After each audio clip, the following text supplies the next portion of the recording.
Welcome to Chats with the Chief. I'm John Jensen, Chief of Staff at the Veterans Health Administration, and this is the podcast where we make small talk about the largest integrated healthcare system in the country. This week, I'm joined by Ms. Bryn Cole, Director of Design and Storytelling within VHA's innovation ecosystem. We get a chance to talk about reimagining how we can change healthcare delivery through human-centered design. Enjoy the show. Well, I want to welcome Bryn Cole to the show. Thank you so much for being here. Thank you for taking the time to be with us. Really excited to hear about the work that you've been doing. I know you're really excited about it as well. So welcome to the show, and we'd like to start off with you introducing yourself and telling us a little bit about you. Absolutely. Thank you so much for having me, taking the time to sit down. This is really important that what you're doing, highlighting employees from all across the VA, and I am just thrilled to be here. So my name is Bryn Cole. I work within the VHA Innovation Ecosystem currently as the Director of Design and Storytelling. I have been with the organization, with the VA, since 2006. I got my start at the White River Junction VA in Vermont, transferred to San Francisco, and then moved back to Vermont where I currently live, and have had the privilege of getting to work on many different things in many different areas of the organization, and it truly has been just phenomenal. I could not have dreamt of all of the places that my career has taken me.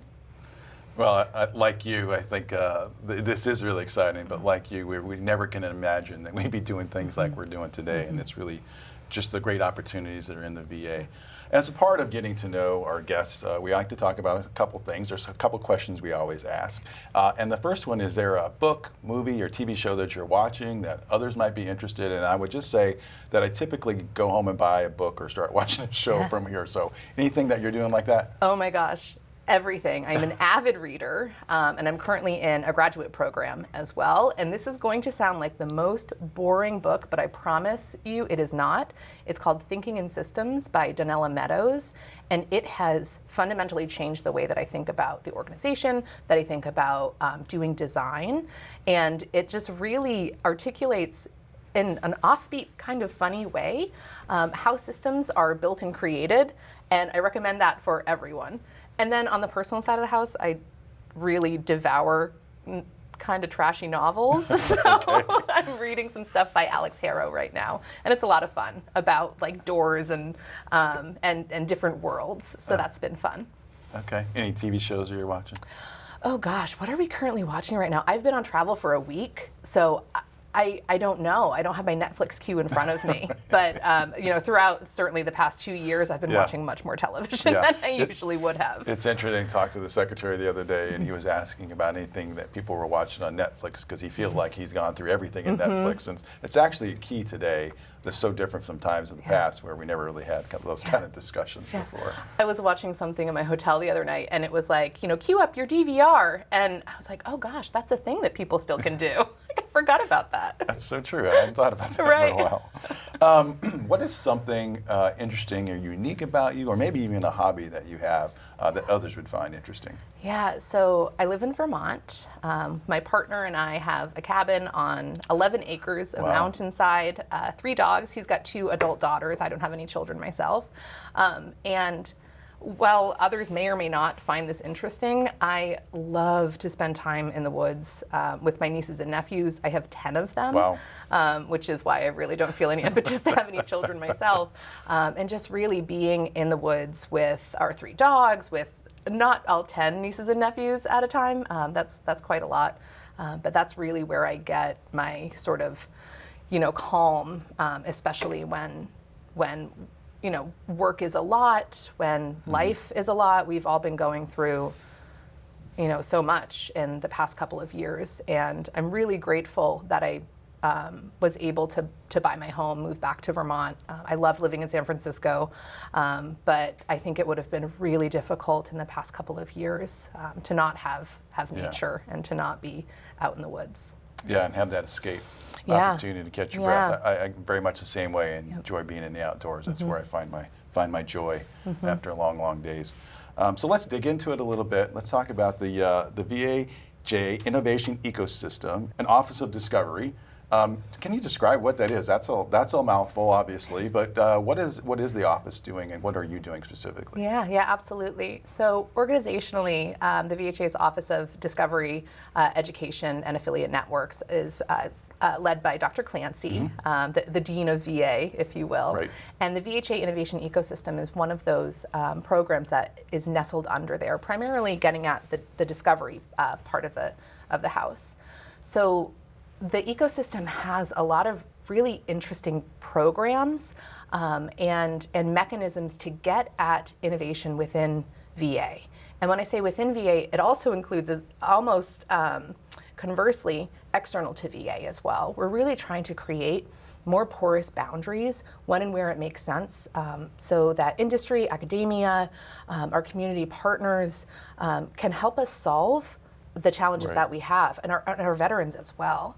So I have been with the ecosystem since 2018. I was previously the director of programming with the VHA Innovators Network, which a lot of people will recognize. It is a fantastic truly is. program. Oh my gosh, I loved it. There is nothing like empowering and equipping frontline employees to solve the problems that they see directly with their patients families, with veterans, and their fellow colleagues.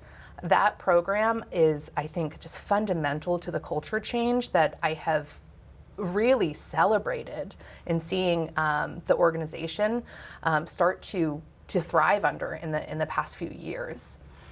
Within the ecosystem, there's also diffusion of excellence. So there's Shark Tank, which is a lot of fun, really focusing on spreading and scaling best and next practices.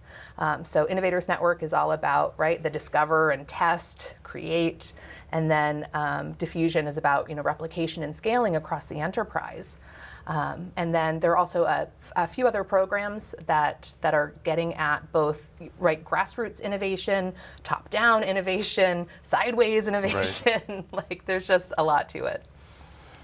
Yeah, there is a lot to do it, but it's exciting because of all the innovations that we have out there that we have been so much a part of, but also looking for the opportunities to provide new and better health care to our patients, caregivers, family members, and employees as we do through Whole Health and other models. Yep. So you're the Director of Design and Storytelling. I absolutely love that title. I'm trying to see if I can incorporate part of that into my own title as Chief of Staff. So can you describe a little bit about that and maybe how the office first kind of stood up for you to become the director of it, but really and then maybe talk about a little bit of the work that you're doing. Yeah, it is kind of a hip title for the VA. It truly is. But I think that we're starting to see a lot more of the agency understanding how storytelling is the way forward, right? There's so much happening, and we have a lot of complex science, complex medicine, but really what it all gets at is making things better for humans, Right. for true humans and their families. We talk about we've got 9 million enrolled veterans, right? And that one sentence doesn't really get at 9 million individual people and then their families, Right. with wildly different contexts and needs. And I think it's really important for the organization as we start to move forward. We've been doing design since 2015 is when the Veterans Experience Office was stood up, and I work closely with them. VEO is fantastic, and really understanding how we can lean into an individual person's unique context, look at each person as their own complete data set rather than one single data point, rounding out all of our quantitative information with the really rich qualitative stuff that can only come by connecting with and leaning into empathy with a design mindset. The storytelling aspect comes about because I think maybe I talk a whole lot. I like to talk about As do people. Yeah. See, you are a storyteller. I am. Every week you're here with people. And for the ecosystem is a natural progression to sort of help us advance what it is that we are doing and grow beyond just a comms plan, which is important, right? We need to get the word out. But how are we telling those stories of true impact on people's lives?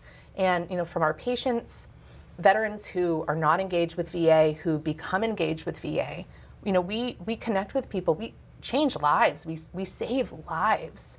And that can get lost when we're just talking about statistics, when we're Right. just talking about, really sort of hard to grasp concepts. Yeah, and it's a lot what happens, I think, in healthcare today, and we talk about the costs associated with healthcare. But at the end of the day, it's really about the individual and the impact that we have on our patients, our veterans, and employees that are caring for them as well. And I always like to say, I've said maybe many times on this show itself, that our employees get into healthcare for one reason, that's for caring about people, and we never can forget that. And telling those stories is so key to not only tell the story about the person, the veteran receiving that care, but about the employee that's providing that care. And the linkage between the two of them, it's really impactful, and I'm jealous of the work that you get to do in that. And at the same time, we are always looking for opportunities here to tell those stories about the employees and veterans in the communities. And we've been working on a 75 of 75 videos series to show for our 75th anniversary, which was last year, which showcases a lot of that work. And we're always looking for new opportunities to portray that. And so again, I might steal part of your title as my own. Oh my gosh, please do. Storyteller as well. So one of the things I know you're working on, and you really talked about really the impact, and I think at the end of the day, but you're exploring reimagining healthcare, which is a large lift. And so maybe you can describe that and how that work is going, because I know as a part of that, you've been doing a lot of interviews, including me and others, and so maybe you could describe a bit for our audience how that is looking and what you're kind of finding. Yeah, so we have been undergoing a very large human-centered design journey, and it started almost a year ago, and we have affectionately titled it Reimagining Veteran Healthcare. And at the crux of this project is really recognizing, and this is the VA recognizing, that the pandemic has fundamentally altered so many things for so many people, and arguably every person in different ways, but it has changed a lot. And RVH really believes that we can use this pandemic as an inflection point for us to really look and try to understand what people want for the future, what has really sort of been shifted in their lives and their minds, and how can we innovate new care delivery pathways, new employment opportunities, or perhaps innovate by forgetting a few things, right? What can we take away? There's so much out there, and we're consistently, adding to it. But what is it that people want for the future of VA? And we're looking at, 10, 20 years out as well. What are the shifts in our veteran demographics? What could the population look like at that point? The makeup, and what will the VA need to be in 10 to 20 years? And what can we start doing now to get us to that point before it arrives, to help us, act instead of react? We know that the veteran population is changing, right? We've got women are a rapidly, growing demographic.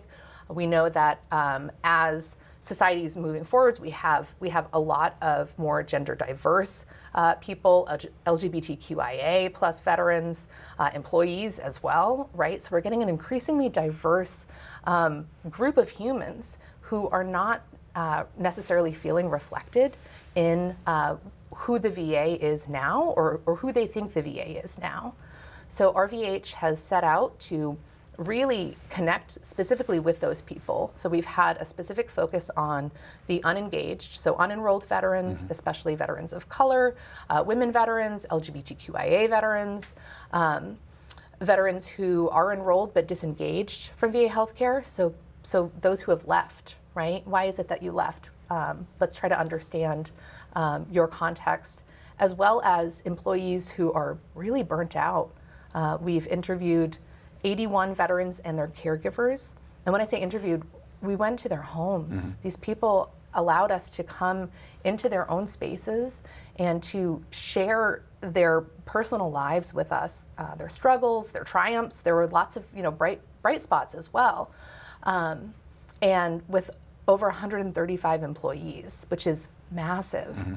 That was incredible what we were able to hear from our employees. And over 35 VA leaders, you included, were part of our interview process to really try to understand what are the common themes that are really cropping up across all of these various stakeholder groups. Oh, and sorry, also our VSOs, external agencies as well. We were really talking with anyone who has a stake in this game, anyone who can really help us drive what the future could look like, we spoke with.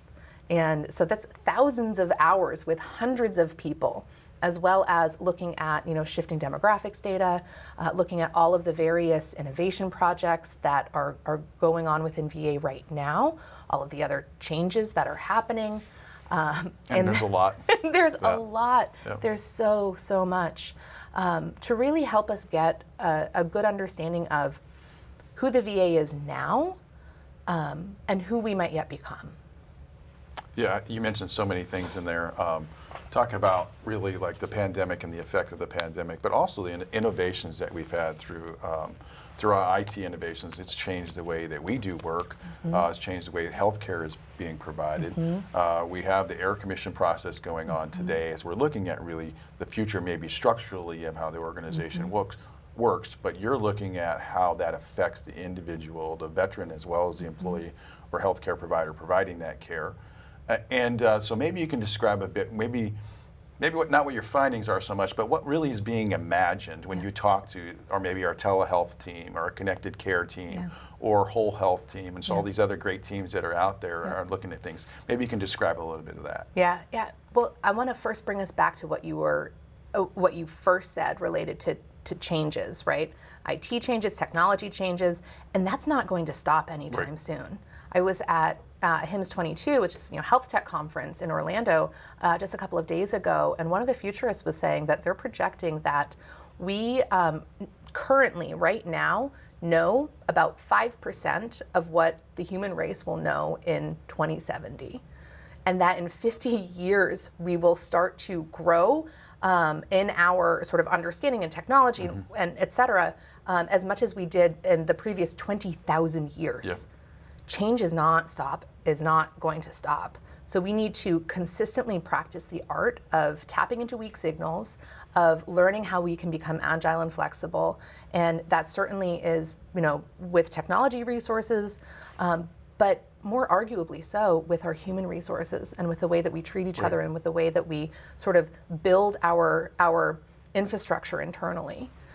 What we've been hearing and what we're thinking about, and you brought up, connected care, and telehealth, and Office of Whole Health, and we have been working with fantastic people in those offices. Yes. Yeah, it is just unreal what these groups are being able to accomplish, but also what the challenges that they still have, and what we're hearing from our leaders, what we're hearing from our employees, what we're hearing from our patients is that we have to find ways that enable people to connect with people when and where they want that to occur, right? We have a lot of outdated and inefficient processes that are not to fault anyone, but our infrastructure just has been solely based on a brick and mortar healthcare system that is all about one specific geographic location of wherever that might be. And, geography is not as relevant as it once was, right? So we've heard from our patients and from our employees who have transferred across the system. I myself has transferred across the system a couple of times, that there's wildly different experiences based on where you are. And there's a fine line that needs to be walked to create a seamless experience across the enterprise for our patients, their families, and our employees that also allows for that local site culture and flavor that is so important and so critical. A lot of really fantastic innovations come out of our local sites, right? Innovators Network has my heart, and that's what it's all about there. And yet there are ways that the enterprise can get at that seamless experience. And we're going to need to do that to move us forward. Our competitors are consistently cropping up, right? Healthcare is a choice for many people.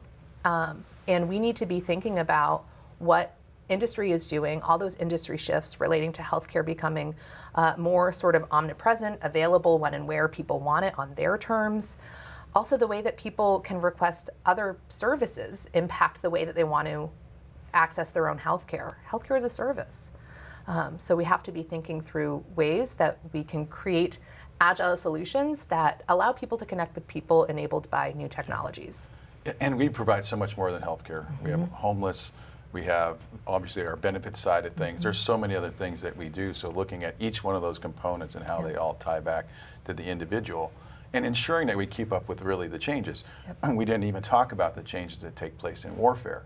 From what had happened 20 years ago to what happens today. I mean, we never thought of a drone operator needing to have mental health services after really being in combat, although they never may have left the United States at all. That's a whole different shift. And so keeping up with that is key. Post-deployment health office is leading the way on ensuring that they keep up with those things all the time. And the one thing I think that we do a pretty good job of is communicating it. We talk about these things a lot. We meet together, we share best practices, and that's, again, what makes our system so good is that it's spread across so many different areas, and we're able to share best practices, comments, ideas, and bring them together through offices like yours, which is amazing. And I guess the last thing I'd add is, in telehealth, in the pandemic, we increased telehealth by 1,500%, and we've only dropped off a little since then, actually, because veterans have embraced it, and lots of other healthcare systems have gone back almost completely to the way they were providing care before. But our patients, our veterans have embraced it because they see it as another opportunity to get the care that they need. And we should embrace that as well. And again, look for new opportunities to do so. Yeah, John, and you're absolutely right. And so our patients have enjoyed ready access to telehealth. It wasn't easy. No, it was we've not. Had lots It was not. we know that it wasn't easy, and we continue to have some struggles. And for RVH, we're really, really interested in those who are not connected with our services, right? We know that there is a much higher rate of suicidality for veterans who are not engaged with VA services. We know that the point after transition or during transition from the military into the civilian world is really difficult. So we're trying to innovate ways to help us really wrap our arms around those veterans who are currently not seeing VA as a choice for them, right? And there's lots of different things that feed into that we're hearing from the veterans that we're connecting with. There's a scarcity mindset, right? I don't want to take somebody else's spot who needs it more. That we've all heard that.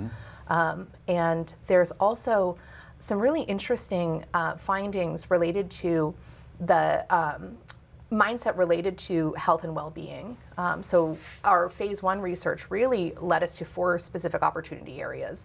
Transition, so we've been working with Veterans Benefits, with VBA, we've been working with Veterans Experience Office, and with a lot of internal and external partners. We're going to be at the Total Force Fitness Whole Health Summit next week as well, to really help understand how we can provide a seamless transition experience. Changes related to VA enrollment are coming up, but then also, what about those other transitions that happen through people's lives? Are we paying attention when veterans are going through a divorce or have a really traumatic event in their lives? So what other transitions are we thinking about? What about retirement, et cetera?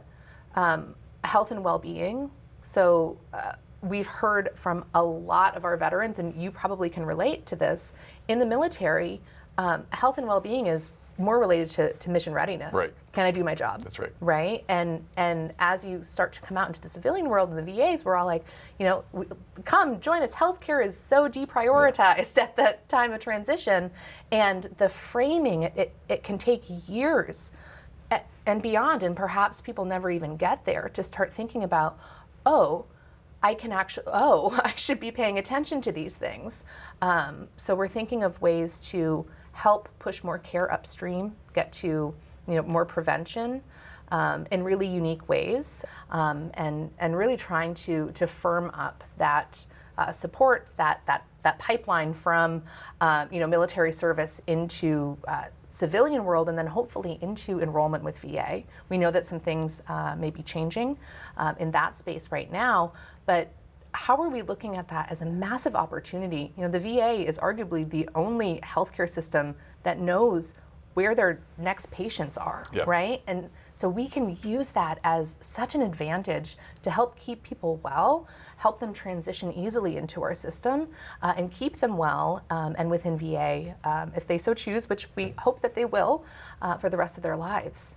We're also hearing a lot related to health and well-being and how veterans are increasingly expressing new priorities and new needs related to wellness, complementary and integrated health. Right. The Office of Whole Health is doing really incredible things to help connect care teams with patients on their terms to really talk about their goals, right? Their individual goals and needs.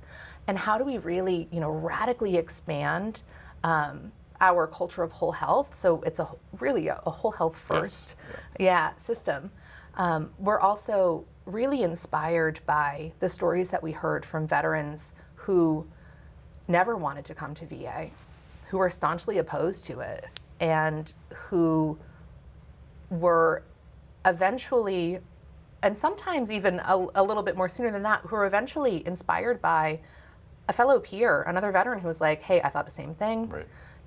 It's changed. We've heard that, and it has, right? So it depends on what era of service, what individual experience that person had, what the VA was like at that point, what, the cultural context was at that point. Things change, and sometimes people don't realize. So we're really gaining some inspiration in that whole peer-to-peer connection. So how can we help really expand that and gain inspiration from those serendipitous relationships sometime and make it equitable so everybody can have what once was a serendipitous relationship with someone who can help pry open the door and get people in the system, because we know that once they get into it, they're like, oh Right. wow, this is not at all what I thought it was. Yeah, and they're not taking care from someone else, Right. which is something you Right. said earlier. And that transition is so important, and I'm glad that you're tackling that. It's been something we've been trying to tackle for a long period of time. And my own transition from service of never trying to go see a care provider for anything to now in my age where I'm at today, where I tend to have to go more often. And if I would have maybe paid attention to that earlier, and it becomes a part of you every day to do so, I probably would not have as many pains and aches as I have today. And I think it gets to your title of storyteller, because that's how we get to those veterans that may be concerned or not sure about taking care from another veteran and or what kind of care they're going to get with us. The stories that we tell and the stories our veterans tell will help them to bring in veterans to receive care with us, where they will receive quality care. Yeah, absolutely. And I would be remiss if I did not mention the work that we've been doing with frontline employees and what we've been hearing from them, because I think it is crucial that we get it right for our employees so they can get it right for our patients, So we've been hearing, through the pandemic, people have felt, burnt out, overwhelmed, but remarkably connected. And that is what they want to continue going forward. Some of the research that we've done with employees have led us to the insight that they feel like we have a culture of compliance, and that compliance is valued above everything. And compliance is important. Absolutely. We have to remain, accredited by our various regulatory bodies. We have to be doing the right thing. And we're in a high stakes business, so we need to be sure that we are safe. We also need to be sure that we are sending the message that compliance isn't the only thing, right? This culture of connection that people have felt over the past 2 years, they want to keep. They want to be able to be themselves. They want to be able to grow in ways that are meaningful to them. I've had an incredible career and have really jumped into so many opportunities that I was able to do, but I was a single person with no children for a very long time in my career. So I was mobile and agile. I had a conversation with a neurologist who was feeling really not included in a lot of the conversations related to growth and related to professional and personal development, because of her context as a caregiver, right? And I think the pandemic has really helped us understand that, you know, our employees are whole humans with Right. complex lives themselves, and we need to create ways that that people who have caregiving responsibilities or people who have you know, other contexts, that they can still find ways to grow themselves professionally, personally, to provide even more care and connection across the board. So we're curious about, you know, ways that we can find an opportunity for medical support assistants who are generally, you know, have to be at the desk, right? We've got folks that Right. are coming to clinics, so they absolutely have to be there. But then that often means that it's difficult for them to get to go to leadership development courses, or for them to, you know, even jump into some training that the Innovators Network is doing, Right. right? That stuff is important. So how can we pull from, I don't know, like the other program officers who work at a facility, or and have a desk sharing agreement, keep them connected to the front line, Yeah. allow, right? There's lots of different ways that we can do this, and we hope that our research, so the VA employees who have access to the VA network can see all of this. I'll give the plug for the SharePoint site. Great. Can see all of this, but these can be solved in so many different ways. So it's just pretty phenomenal. Yeah, so you mentioned about you interviewed, you know, veterans, employees, families. Can people still maybe offer thoughts or comments to you and your team? And then why don't you go ahead and mention the SharePoint site as well, Yeah. if anybody wanted to access that. Yeah, so where we're at right now is actually doing some co-design. So we are already building out some ideas Great. that can meet some of the problem areas or opportunity areas that we found. So we have a series of basically prototype testing sessions that are coming up related to customer experience, related to transition, related to new people-powered care delivery, specifically for rural veterans, which I neglected to add. We're really looking into how we create novel solutions for rural veterans, which we then feel like would be more easily transferable to the urban Right. environment. And then the last one is customer experience, wellness and well-being, excuse me. So anyone who's like, oh, I have some things to say, Yeah. or I wanna see what Good. you're thinking. The idea is for us to fail fast, fail cheaply, right? We just build out paper prototypes and test them with people, and then we can make them better and consistently make them better. And then we don't put any more money towards them until we know that the people are like, yes, that is the thing that we wanna try. And then we're able to move that prototype into, you know, a hypothetical or pilot test space, build it out a little bit more, test it, tweak it, and continuously iterate until it becomes a valid product.